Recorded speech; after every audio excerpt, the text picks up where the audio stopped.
Nu, lūk, te nu viņi aug, endless summer, vēlies spraudeņi.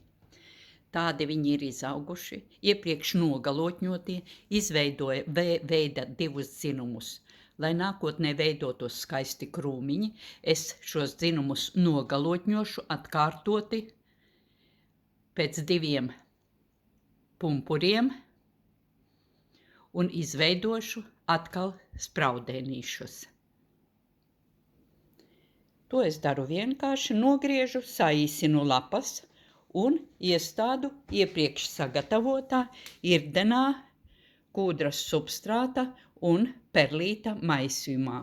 Augsnei jābūt samitrinātai un irdenai. Iestādu, piespiežu zemīti, bet stipri nenoblīvējot. Tā es viņus visus sastādīšu un salikšu, protams, savā mikrosiltumnīciņā, konteinerī.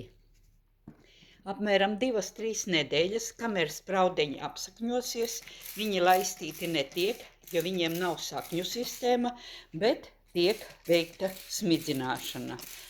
Lai konteinerī saglabātos patstāvīgais mitrums, jo hortenzijas aug paaugstinātā mitruma apstākļos, es viņas glabāšu konteinerī slēgtā un praktiski vāku netaisīšu vaļā. Kā viņi tur augs un apsakņosies, redzēsim tālāk. Paldies!